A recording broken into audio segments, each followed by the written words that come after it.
Well, I did think her comment was terrible, basically, very undisciplined and nasty, really. I'm sure she misspoke, but you can't misspeak like that. And I didn't hear her sorry today. Should correct now, I was struck by your... Yep. Well, I think so too. I think so too. Now, as I said, you know, I'm interrupting you in a busy a tour that you're doing of, you know, to give the people the facts on global warming. I was struck particularly by your column this week saying net zero policies are going to take over some of our food-producing farms. Tell us about that. Yeah, I'll be going through that tonight. I'm on a Dump Net Zero roadshow, Andrew. We need to get the message out here to people what's actually going on. And what's happened in the last week is the government has issued a report, an official report, which shows that 18 million hectares of Australian farming land would need to be converted to carbon credit production. So we don't produce food, we don't produce fibre, we produce carbon credits. And they produce nothing really for our economy, but they just cost us jobs, rural activity, shut things down. This is something, it's an inconvenient truth that the government has not been upfront with the Australian people in its plans for net zero by 2050. Matt Canavan, people wonder how this Labor government could promise that its net zero schemes would save us $275 each on our electricity bills, but actually then cost us much, much more, as everyone knows. The answer, I think, is that no Labor MPs in Canberra have A, studied engineering, and B, will listen. You listen here to Labor Senator Michelle Ananda-Rajah get stroppy in Senate estimates when Jared Holland of the Page Research Centre tries to explain to her how our power system really works. Listen to this.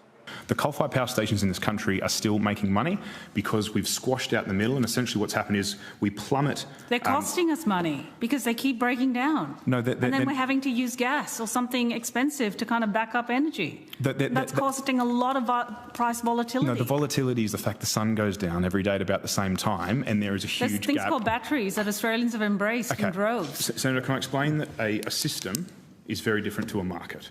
So the way a market works is it's not just the cost of generating the electricity that feeds into the price, it's also the demand for that electricity and its availability. So what happens is when the sun goes down and you have that huge reduction of electricity from the grid, it goes down at the same time that everyone comes home from work, they turn on their TV, they put on their washing machine, they put on their microwave, you still have that increased, if anything, a spike in demand. Now that power has to come from somewhere. Now if I've got a battery that only operates for half an hour a day, and it's cost me tens of millions of dollars in order to produce, I have to make back the costs of my capital expenditure in that very compressed window. And because there isn't any other electricity in the market, I can charge whatever I want. Now, batteries set the price over 23% of the time last year, despite producing less than 2% of the electricity in the market. So introducing these technologies that only operate in tiny, weeny increments does not suppress prices. It creates the volatility. We're going to have to agree to disagree on this one. Matt Canavan, I know you've been saying this sort of thing. You've probably been saying it in this roadshow of yours. Beautiful coal-splaining, though. The thing here is, when it's actually told right to a Labor senator, she doesn't want to hear it. Look, that is perhaps the biggest problem we've got in this debate, that those that are set in their ways, that renewable energy is going to lower prices, simply don't want to hear a different view, simply don't even want to engage in the debate.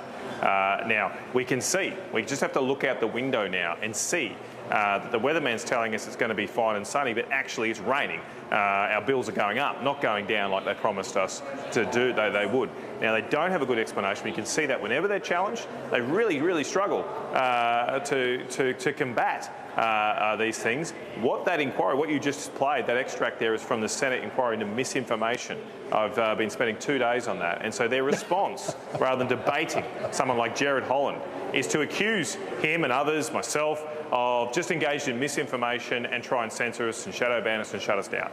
That, to me, shows how weak they are in this debate. It's why we must not be intimidated. It's why I'm out here in Serena tonight getting together people and saying, hey, do you want to get our country's competitiveness back? Do you want to bring our power prices back to where they should be, some of the lowest in the world? Well, we need to change. But to get there, we need to actually change what we're doing, because what we're doing right now is clearly not working. So doing more of the same is kind of insane. Matt Canavan, all strength to your right arm in this struggle. Good on you. Thanks for coming on the show again.